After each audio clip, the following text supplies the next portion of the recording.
Okay. The mic, you can adjust it yourself whenever you want to move around. You can always pull it. All right. Okay.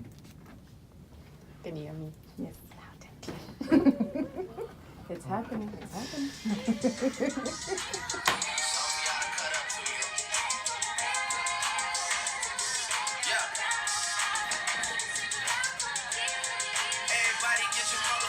Hey everybody. Who's everybody? So what's up, people? I am busy getting ready for my interview on 567 a.m. Cape Talk.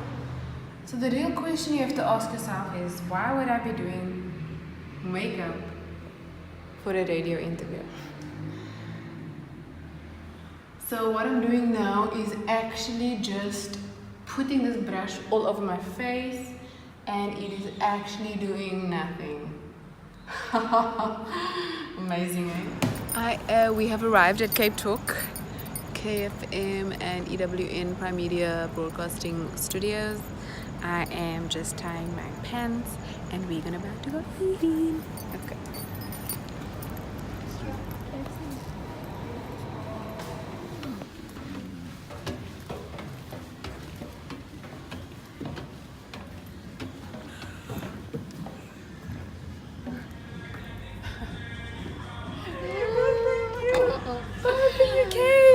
Oh, sorry, is it the video? Hello. Hello. Yes, hi. I'm sorry. Thank you. I am currently, like you said, finishing my master's in dance psychology. I'm doing my psychology at UWC, the University of the Western Cape. And I decided to focus on dance, bringing those two passions into together. So last year was my main year of focusing on the entire project of my research. So last year I sort of pushed most of my projects aside and focused completely on my research. So this year I'm picking up on everything again, building God Dance as a brand, bringing out new God Dance gear. So this is one of my focuses as well, building the company, making it unique, and getting people to understand what is God Dance, what is it about, is it just a dance company, what is it? But we'll get into that, I'm sure. Yes, absolutely. And so managing my time is honestly just taking it one day at a time, as well as prioritizing things for the day. So I also work at UWC and work with the mentoring program, and I have a group of mentors which are senior students, and then they also have mentees which are first year students. So I'm also working with them and working with that program, so that also takes up some of my time. And then I also have to squeeze in dancing and practicing for myself as well, and sometimes that just requires me to have a lunch break and just get up and move. So sometimes I just put that in wherever I can, because I also believe that you can dance in every space and any time as well, so there's no restrictions around that. So that is more or less what I do. We also have a vlog, Voices of the South vlog that I do. I started with a few of my friends, and there we focus on hip-hop, mostly hip-hop music, and we try to focus a lot on the local culture as well of hip-hop, and how artists are merging the two of, like, how are they actually being the voice for the voiceless, or are they just going to be talking about, partying and things like that? Dancing with purpose, in other words. Yes, exactly. Yes, and to make a change, a sustainable one at that. Exactly. Yes. Yeah. So I'm also doing that. So that also requires some planning, and we're shooting our first one for the year on Sunday as well. So I look forward to that. So, and we're also looking to have interviews for that for the year as well. So there's been a lot of processing and planning and things like that. So generally over the weekends is where I would do most of I would call side projects, but Yes. they're not necessarily side projects anymore. They are focused. I'm working on building these projects as well. Oh, that is fantastic. And Yeah. with regards to future interviews, you will be back. I guarantee this. We would love to have you back. And then now I want to just, the spaces that you use. Yes. Because I've watched quite a couple of your videos on YouTube. And also, look, we live in such a beautiful city. It's just constantly bursting with its inspiration. Yes. And you use those spaces, you just use them marvelously. So where else do you also look for inspiration when it comes to your next set of choreography or all of your dance moves? Oh wow! So mostly I would say that everything that I do is honestly inspired within. So, of course, inspiration comes from within. So most of my things, I would have maybe an inkling like today, oh, actually I want to shoot this video, I want to go to this spot. And then I would call on my friend Jacob, who usually does most of my videos and he does most of my editing as well, or he assists me in those projects. So then he would help me, you know, shoot that, and he would help me to get that vision that I have out there. So mostly it's just when I have the spark of interest and I'm like, this is what I want to do. I also have like an idea for another music video that I want to shoot, and I want to actually do like one whole concept of a music video. And you know, so most of my videos that you'll see as you've watched them, each of those videos are different concepts. They don't repeat themselves. So this is the exciting thing for me, is that I'm always looking at how can I do something different that people haven't seen before, but that also encapsulates what I'm doing and what God Dance is about, which is being you in a world of them. So it's not only the bigger world, it's just it's you. It's all about you. It's about being you in any space, and being okay with that, and showing people that it's okay to be who you are. And that's what I try to bring out through dance. So you will see most of my videos is about just expressing who you are. And sometimes I would think to myself, I would think twice about putting it out, because I'm like, what are people going to say, or is this actually what people want to do, to see? But ultimately, most of my projects I think about, am I happy with the product that I'm putting out? Am I excited to see it? And I'd find myself very often rewatching my videos because it actually makes me happy to watch them. It makes me excited to see the products that I put out there. And I also watch my own things for inspiration for future things. So I'm like, okay, I did that. How can I do it differently? So I also have a film that's in its final stages of completion, and we're looking to have another a screening for this film coming up in the next few months. And this film basically encapsulates my whole journey. So it talks about dance, it talks about how I came to dance psychology, and it really speaks about what you're talking about me being in different spaces as well. So I believe dance is for every space, dance is for everyone, and dance is for life. And I mean, dance also gives you life, so yes. absolutely. So yeah, so that is also something exciting that I'm also working on at the moment. Yo, so many projects, and I love how you have your fingers in so many pies when it comes to, making a change within the dance industry. And also, speaking of which, being a director of God Dance, just I always wonder, and I always ask a person who's a director or founder or CEO, like, how was that whole process of starting it? What were the challenges? What have been the triumphs? How are you celebrating God Dance? Especially, I mean, you explained the whole thing about being you in a world of them. Yes. So aside from that, how else do you describe God Dance? Wow, so I think God Dance came to me also as one of those inspired moments. So I was sitting, I think when I was not working maybe 2016, I wasn't actually working or anything, and I was kind of playing around with my notes, and I'm thinking, what do I really want to do? What is actually pulling me into something? So what we do is that we look at what is. So we look at everything that is already there, and we try to figure out, okay, is that for me? Is that for me? Where do I fit in this world, And I didn't really find a complete, a space where I felt like at home or that was pulling me.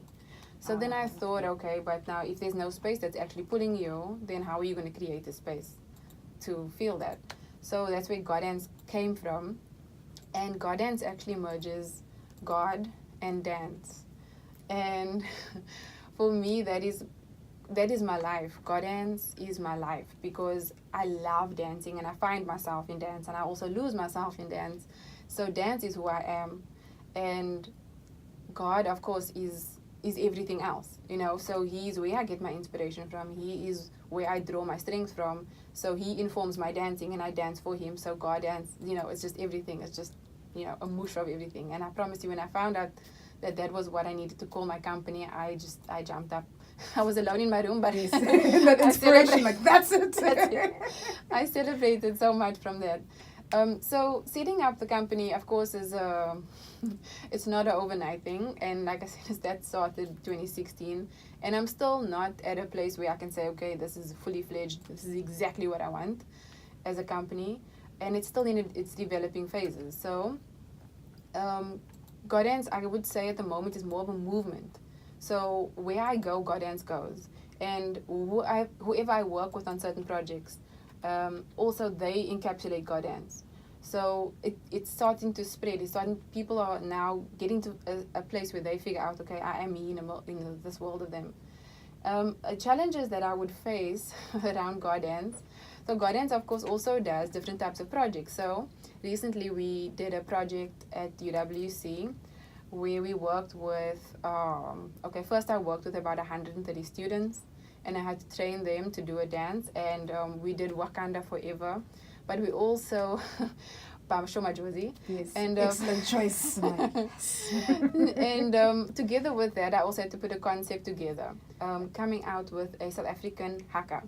So what I did was I used our African war cries, Zulu African war cries that we had, and also pre-apartheid there was actually an African war cry that was from the Zulu people as well. So they actually taught it to our Springboks, and they actually did perform it, before apartheid. And of course, when apartheid did happen, then all cultures were separated.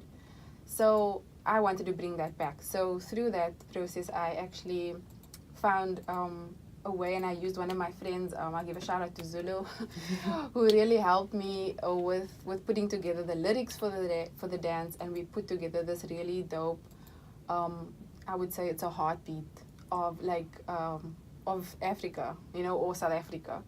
And the students had to perform it for the first years that were coming in for orientation week. So they performed this African, which we called Eswatini war cry. And Eswatini means bushes, which is a UWC.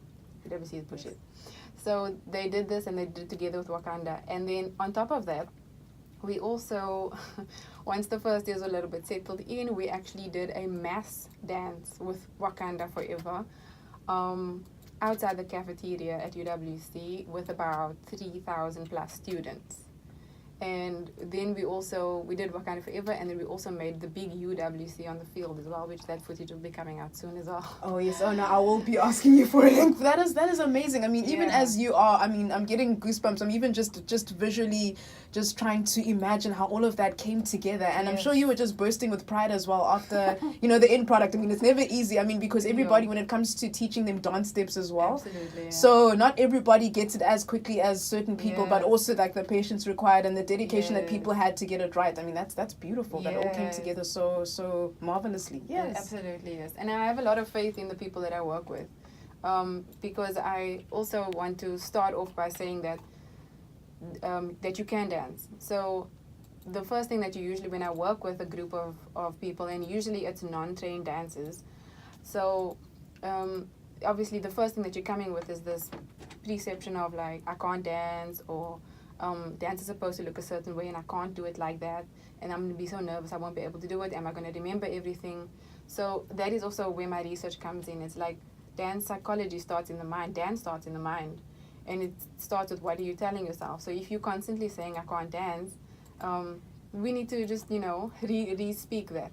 That's the thing, because I mean, look, your words have so much power, and once you train your mind to the just usual phrase of can't, then obviously your body does follow suit. So I mean, the fact that, I mean, look, everybody is able to, I mean, if you're able to move, my whole thing is you're able to dance, and it's all a form of unique expression at the end of the day, Yes. That's it. I'd just love to welcome you if you've just joined us. I'm having such a lovely discussion, and we are talking about dance psychology, God dance. I'm actually here with the director, my friend Simone Momplé, and it's a beautiful thing. I mean, look, I'm not as seasoned myself, but I want to get back into it. And you see many of these dance videos, and also you just think to yourself, maybe I missed my calling. I should maybe try and venture into that. But, with the definition of dance, I've come across so many, quite a few inspirational quotes as I was also just having a look at your videos. And So, I mean, the two that came to mind, I mean, for instance, dancing is like dreaming with your feet, and dance is the hidden language of the soul. Yes. But I'd love to ask you, as a dancer, of course, how would you define dance? I love this Personally. question. Absolutely Yes. love this question. So this is always the first question that I also put out to everyone that I work with, Yes. especially when I'm presenting as well. And the question is, what is dance? And it's a question that you want to almost open your mouth and start answering, but then you start thinking, but what is dance actually? And I have also, like, as you mentioned, that those quotes are so beautiful. I have many quotes of my own as well. And one of the quotes that I have also on my God Dance gear is, dance is how we talk when we have nothing to say. Can someone say mic drop? I love it. I'm just going to let that settle a Yes, little bit. please, yes. So, but for me personally, you've heard of the Cartesian thinking, the Yes. Rene Descartes, who said, I think, therefore I am. So for me personally, I've claimed I dance, therefore I am. Absolutely, yes. So I am who I am when I dance, and dance is who I am. So for me, that is my personal definition. And the more I come to ask people these questions, the more they really have to think about it. But ultimately, it comes down to expression. And also last year, I submitted a paper to the SACD conference, and I presented my paper on how we decolonized student affairs, and the focus was on a dance program. And so with this dance program, we asked students many questions about dance. What is dance for you? And what limits you from dancing? And besides those limitations, how would you dance then? And a lot of the students also came through with dance is an expression. Dance is what I do when I'm feeling low, or when I need to speak to God, some of them would say. And then also, some of them maybe will feel bad for dancing when something has happened with their family, but for them, actually then they say, but actually I shouldn't feel bad because this is how I express my feelings and my emotions, and that's the only way that I can connect with myself. Some would say that they lose themselves and find themselves at the same time through dance. So dance is not just a physical activity, but when we think about it, and I say, please dance for me, No, that's all of a sudden we go into this shock and our whole bodies tense up a little bit. But I'm not actually asking you to start movement. I'm asking you to express you. And that is where people freeze. That is where people are like, I can't dance. But it's not your physical, like, I can teach you dance. Anybody can discipline the body into dance. So you can train yourself to become a dancer as you see it on music videos or on TV, wherever it is. But what is actually limiting you from dancing?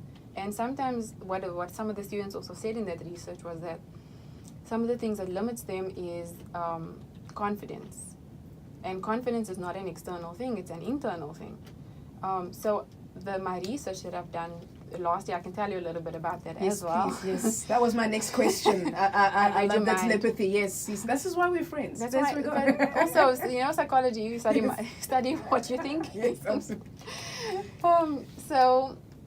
So through that research, the whole program that I put together was a 7-session program, and we ran it over a few weeks. So what I do is different aspects of dance. So for example, choreography or freestyle, whatever it is, and I give that to the students. So every time you give a different type of thing about dance, so the choreography, for example, it requires you to think differently and to conceptualize things differently on your own body as well. So now you have to do problem solving, you have to do your memory has to come into play. There's a lot of things that happen. Freestyle, of course, for example, is also a different thing that happens to you. What are you thinking when you freestyle? Because it's so like open, but you also want to do something that looks good. And then I asked the students a few questions before and after as well, and I did some interviews with them. And you'd find that a lot of the students found that after the dance program, their confidence increased. And like, for example, before that, they said, I would never be able to dance anyway. Some of them have never even danced in front of anyone before. They've only ever danced in their room. And this was the first time that they've actually danced in front of people. So what they'd find is that when they would actually leave the dance classes, their dance sessions, they would be dancing in the street. They don't even know each other, but they get a community and they just start dancing.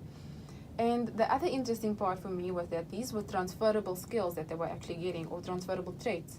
So once they were building their confidence in front of a group of people where they're expressing themselves physically, but obviously through that physical expression, you're actually getting to know the person better.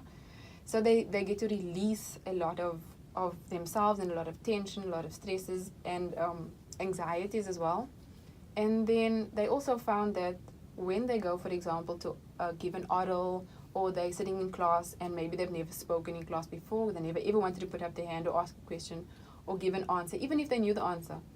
But after the dance program, they would be able to confidently put up their hand and say the answer, or confidently give a presentation without even worrying about what this person is thinking, what that person is thinking. They would just be able to express themselves. So for me, that was quite a big finding, because here you have these students who, and this can be applied to anybody, it's just 7 sessions and just a space for them to move, and it's just a space for them to allow themselves to be who they are. There's no restrictions on dance. There shouldn't be. There shouldn't be, I'm giving you dance and I want to see it replicated like this. It shouldn't be like that, So you first have the person and then you have dance. That's how I see it. Oh wow! Yes, and that's exactly it. I mean, the fact that look, with God Dance, the whole thing about being you in a world of them. I think that just describes it. That encapsulates that perfectly. Exactly. And that's the aim and the goal, is the fact that we all dance differently. So celebrate yourself, but dance whilst you do it, and move as how your body chooses to move, but also be in the moment. That's what I love about dance. Dance just allows you to be in the moment, and you are able to have that confidence, like you're saying, just to dance with reckless abandon, be spontaneous.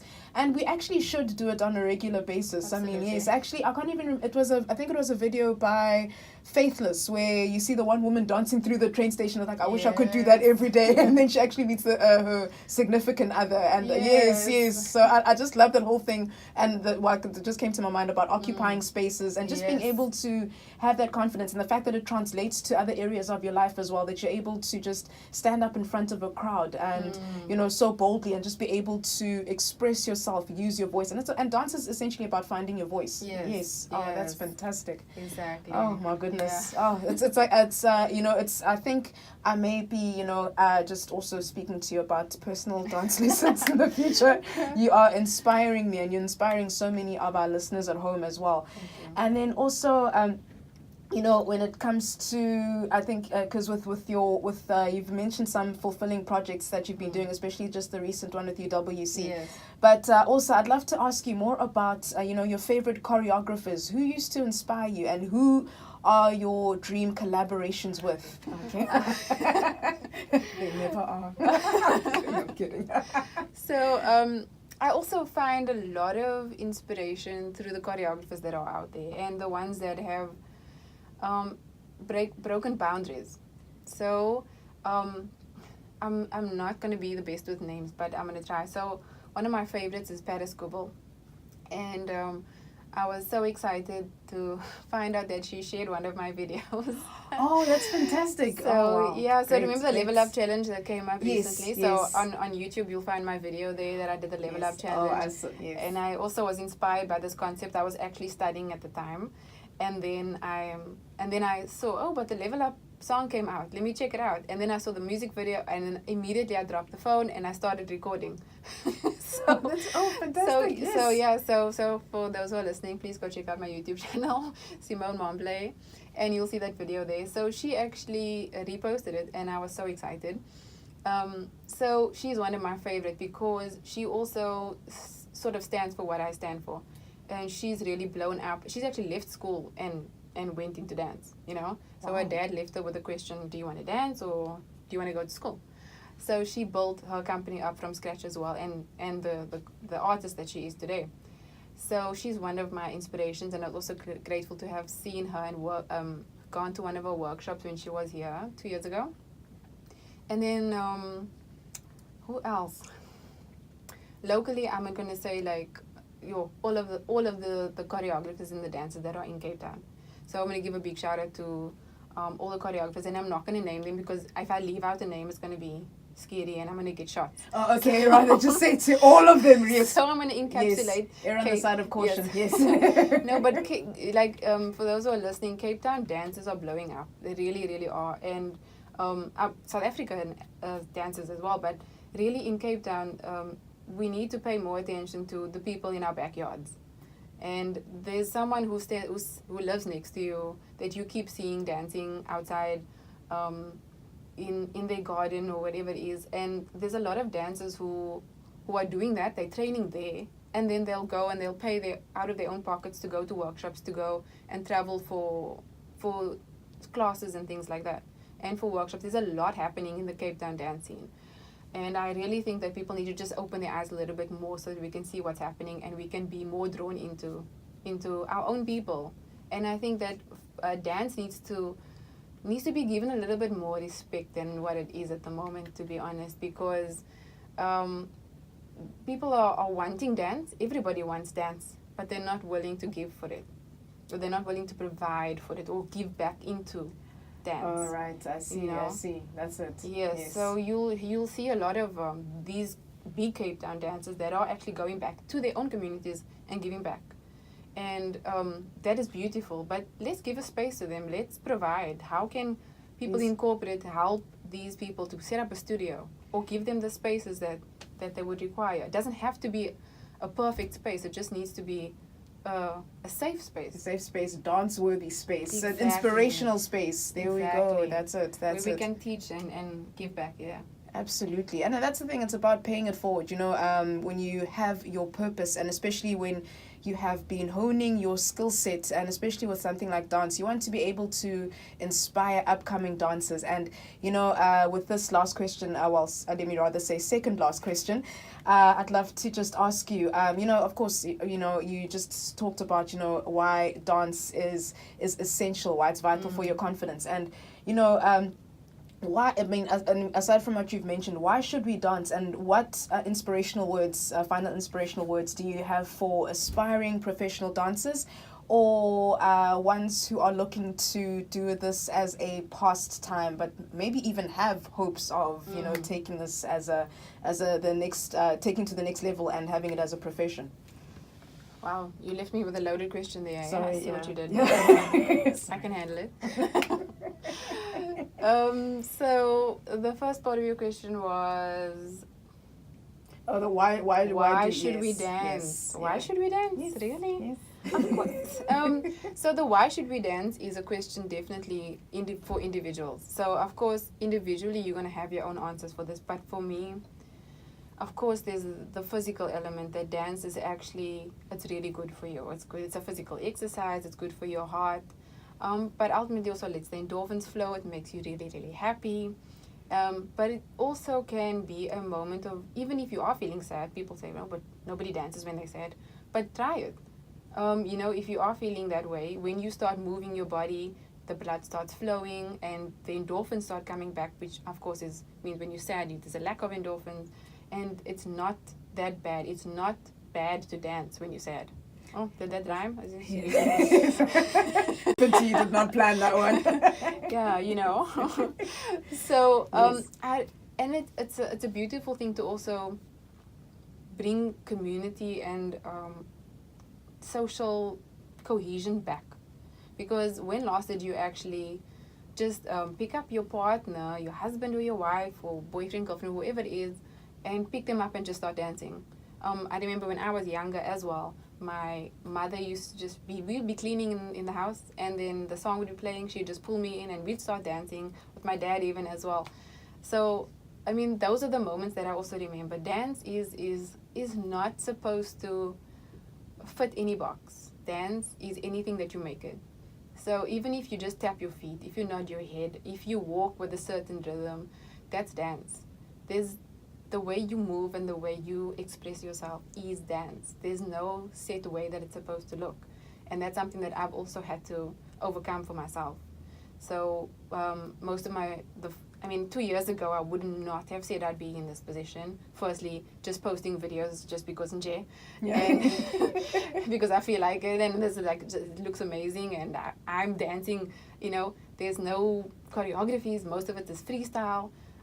So I would never have said I'd be in this position just doing these things. But I've found that there's a deeper meaning to it. So dance is definitely what you make of it, and there's nothing wrong with the way that you move. And I'm saying that over the radio, and I'm not even seeing people. I don't know who you are, but this message is for you. So dance is whatever you make it, and don't be limited by anything, by what somebody says. If you are shopping in the mall and you hear the song, start moving. There's nothing wrong with it. You know, it's not, there's no law against it. So start doing it, just move, you know, and that's something that we need to, there's limits in our mind, and I think that we like, no, but you can't dance in this space, no, but you can't do this. For my master's psychology presentation of my research, I danced before I presented, and it's never been done before. And everybody in that room was shocked. They were sipping on their coffee and they almost choked. They were like, what is happening here? But I love it. Unique approach, Exactly. attention grabbing, absolutely. My research is on dance psychology. How could I not dance? It's like it was going to come up at some point, you know? Exactly. I'm forgetting what the other part of your question was. Oh, or the last inspirational words that you Inspiration. have for aspiring dancers. Yes. So, like for myself as well, when it came to actually calling myself a dancer, was a process. Before I would say to myself, yeah, but I dance. Even if I was doing well, I was going to shows, competitions, and I was doing all these things, but I would never say I'm a dancer. Oh, so only with now, because you only called yourself a dancer now, so... It was maybe about 2 years ago where I could confidently say I am a dancer, and I even made my Instagram account, Simone the Dancer. Simone _ the dancer. Of course, the underscore, you know, gives you more leverage. Yes, of course, no, you have, yes. So for me, it came to a point of claiming. So once you start claiming something for yourself, then you can become it. So until you claim it, because I can tell you that there are dancers who are professional dancers. You will look at them, you are crazy, you're insane, you move amazing, and then they would not even call themselves a dancer. They would not say it. They would not claim it. No, but I dance. I'm not that good. You know? So it comes to, why are we apologizing for something? Why are we apologizing for something of who we are? We're not good according to who? Exactly, by whose standards? By whose standards, absolutely. yeah. Of course, you are Yes. personally striving for better as a For dancer, sure. or as any profession. You're always striving for better. You're never going to reach a plateau. And once you do, of course, you're gonna improve. But for me, it's about, once you say I am, you know, you attach that statement, I Yes. am, whatever follows it is powerful. Yes. So my inspirational quote, or whatever it would be for those who are looking to go into dance, is to claim it first. Whether you think you can or you think you can't, you are right. So think that you can, because the belief that you can't dance is a belief that you have put in your mind, and a belief is only a thought that you keep thinking. So the more you think it, you know, the more you're going to believe it. So the more I claimed it and I said, I am a dancer, I am a dancer, I am a dancer, I have to say it to myself as well, then it's like, okay, I am a dancer. You know, and so once you claim it, you can become it, and then you move towards, how do I achieve this better? How do I become more of who I am? And then I can tell you, most people will probably be starting dancing in their rooms. So if you are dancing in your rooms, do it, keep doing it. Film it. Get somebody to film it and post it. Don't be shy to post. Don't be shy to put yourself out there, because no one is going to bash you. And even if they do block them, it's so easy to do that nowadays, guys. But they are negative. You don't need that type of things in your life. So find a space where you can also be you and express yourself in a space. So get your friends together, have a party, or just have regular sessions where you are just jamming. That's something that I would advise anybody who's going to do it. When it comes to whether they want to go into very professional, as in stage performances or doing music videos, or go to America, whatever it is, then there's certain things that you need to follow. It's different. People want to go into dance for different reasons. So whatever, it depends on, find someone who is dancing and find someone who is there and ask them questions. Even if that person is super famous, even if it is Paris Goebel, send her a DM, guys, on Instagram. It's so easy to access these people nowadays, and find out, ask questions, because they are also not that ashamed to give back. But if you can't reach them, I'm also available. I will answer. And speaking of access, how do we get your information? Awesome. So you can find me on YouTube. I am Simone Momplé. That's Momple with a thing on the E, but we won't go into that. Simone Momplé on YouTube. And then on Instagram, I am Simone_the dancer. On Twitter, I am Simone_Miss DJ. And on Facebook, I have a page called Dance for Life with Simone. So I know that's all over the place, but I can tell you that if you do Google Simone Momplé, you'll find all my pages as well. Fantastic. And you know what? We're definitely going to have you back here in studio. I've immensely enjoyed this conversation with you, and you've inspired so many of our listeners to just indulge in some dance moves, and I'm definitely following suit, and I'm going to get dance ready very soon. Simone, my friend, thank you so much for joining us in studio. Thank you for joining us on the Overnight Show. Looking forward to having you, and also all the best with the future projects, especially for this year, and may God Dance keep on just going from strength to strength. Wishing you all the best, and Thank of course you so I'll much, definitely be seeing more performances. Oh yes, for Thank sure. you. Thank you, Mpho, and thank you for everyone listening. Thank you.